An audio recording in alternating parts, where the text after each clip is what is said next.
Hello students, welcome to Sai Coding lecture. Today we'll start with how to check whether a number is prime or not in C.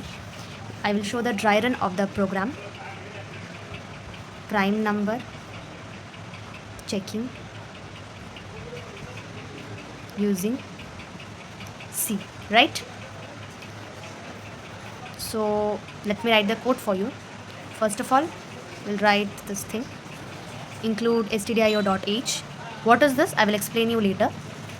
Then I'm writing int min, and then we'll start. Over here, this line include stdio.h is your header file where all the functions, suppose this main, again later in the program you will see printf, scanf, these all functions are defined in this header file include stdio.h. If you are not mentioning this line, then you will get an error by the compiler. Whenever you will use these functions later in the program like printf, scanf, then you will get an error if you are not including this line. So it's must, whenever you are writing a program, first include this header file so that compiler knows the definition of printf, scanf, what is the work of printf and scanf, or maybe any other things like main, what is this terms that is mentioned over here, it is properly defined.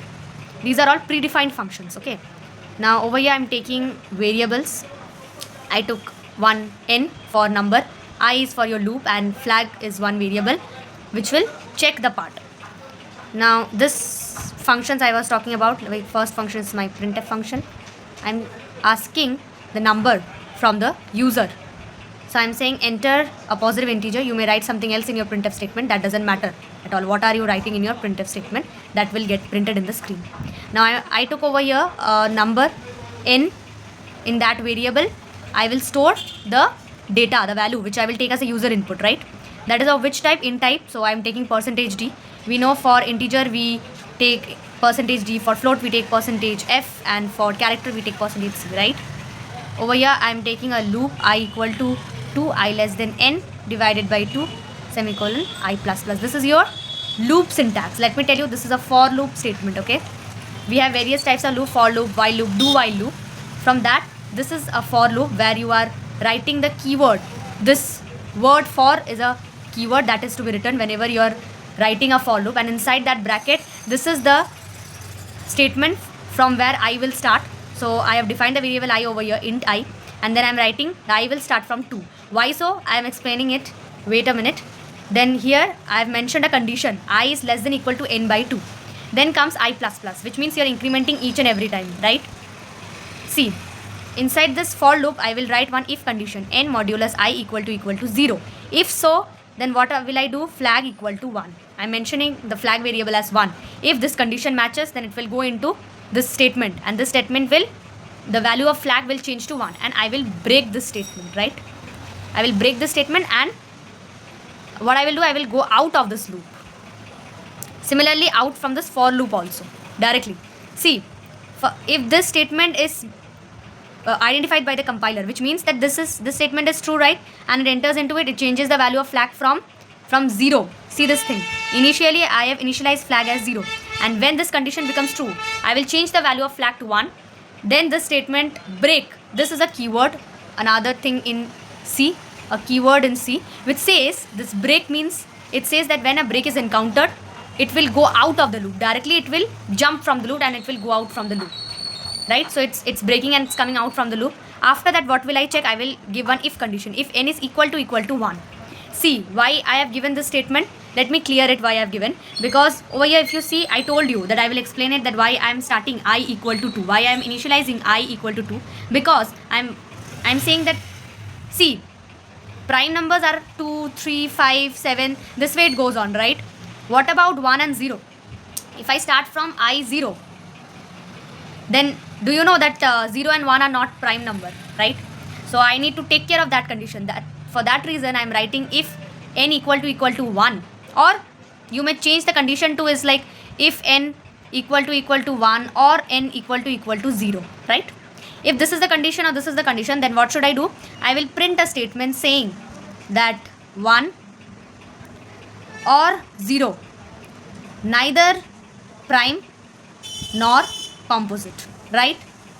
So basically they are not prime, not composite number. So this condition needs to be taken care. If you are starting I from 0, then obviously the loop will iterate in that way. And while printing, if suppose if there is a user who enters the number n equal to 0, then for that we need to mention a condition. Or suppose a user enters n equal to 1, then this statement will be printed that if the number is 0 or 1, then neither of them is prime or composite. As we know, 1 and 0 are not considered as a prime number. So whenever you're checking, these conditions should be mentioned, right? After this, what will I do? In else, this statement is done. After that, I will move on to else part, right?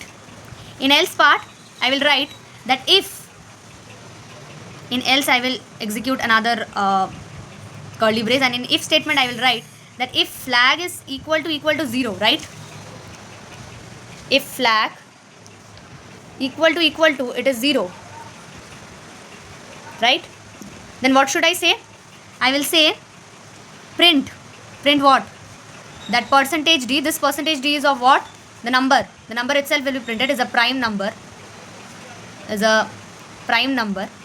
I will mention over here the n variable. Else what will I say? Else I will say that printf percentage d is not a prime number, right? Now let me show how the statements will execute. And this bracket has been closed. Let me mention one thing. If you are writing here int main, then obviously at last, before closing this bracket is of this part, right? This bracket is of this part, right? After that you have to mention return 0 semicolon, and then you have to close the main bracket. This main function bracket has been closed over here, right? So what I am trying to say is, if you are writing int main, then you have to write return 0, or else what you can do is you can write void main. Instead of int, you can write what? Void main. Then no need to write the statement return 0. Okay, let me show you the dry run of the program. How will it work? First of all, it will see the header file, then it will go to main function. See, one thing, make it clear that in every code, why we write the main function? Because the compiler checks for a main function always. The execution starts from main. Keep that in mind whenever you are asked in an interview or any kind of question or something, where it will be asked that why we write main in top of our program, and then we write the code. Why so? Because the execution starts from main, right? Now let me say that the int n is there, one variable for taking the user input, I for iterating the loop, and one flag variable is maintained, so that you can change the value from 0, 1, and then accordingly you can check whether the number is prime or not. Likewise, I have checked over here, right? So first of all, I am scanning and taking a number. Suppose user has entered a number, let's say 2, right? Okay, let me take 5. Okay, so suppose the number entered by the user is 5, and then it's going for checking the loop. Inside the loop, I equal to 2, right? Now go for the condition, I less than equal to n divided by 2, which means what? First of all, the value of I is what? 2. 2 divided by 2 is what? 0. I plus plus. Okay, first of all, I less than equal to, yes, I is 2. 2 is less than equal to 0. No, the condition will not go into it. I plus plus I will become 3. 3 less than equal to 0. No. Then it will go again 4, then 5. Right? This way it goes on, and then it stops. You have not entered into this thing, flag equal to 1, right? We'll go outside of the loop. This condition is also not matching. The n value of n is 5, right? Not 1. We'll go over here. We'll check the value of flag. The flag value is still 0. It has not been changed because we haven't entered in this if condition. We have checked the if condition. In the first case, what had happened? It was 2, right? The I value was 2. The n value was 5. If we say 5 modulus 2, is it perfectly divisible? No. So we are not entering into this. Again, we are going for what? 3. 5 perfectly divisible by 3? No. 5 perfectly divisible by 4? No. 5 perfectly divisible by? So it's not going, right? So that's why the flag value has not been changed. It's 0. So the number you're printing, this is percentage d will be 5. 5 is a prime number, right? Okay. Again, if I say that the number is 2, let's suppose the number is 2. Then 2 less than equal to 0, 2 will enter over here. The condition will match, flag value will be 1. Because if you do 2 modulus 2, what will be the remainder? Obviously 0 is perfectly divisible, right? So the flag value has changed to 1. From 0, it has changed to 1 because this condition was true. We'll break and get out of the loop. This condition will not match because 2, the current value of n is 2. So 2 is equal to 1? No. So we'll go over here, we'll see that flag value is not equal to 0. Whether the flag value is equal to 0? No. The flag value has changed to 1, right? So we'll print that the number 2 is not a prime number. If suppose a user has entered as n value as suppose let's say 1, or maybe you can say the value is 0. you can put this condition. That will be more appropriate for both 1 and 0. This thing will be getting printed. Okay. Suppose the user has entered 1, right? Now, this will not enter into this loop. Why? If you check the condition, I have started I equal to 2, right? I is been initialized with 2. So, obviously, 1 will not enter into this loop. Directly, it will go for if condition. It will check the value. Maybe this statement that if n is equal to 1 or n is equal to 0. So, condition will say yes, it's true. The value of n is 1. So, we'll print 1 or 0. Neither is prime nor composite, right? So, this is way how a prime number is being checked in C. I hope you like the video and subscribe to the channel. Like, share for more videos.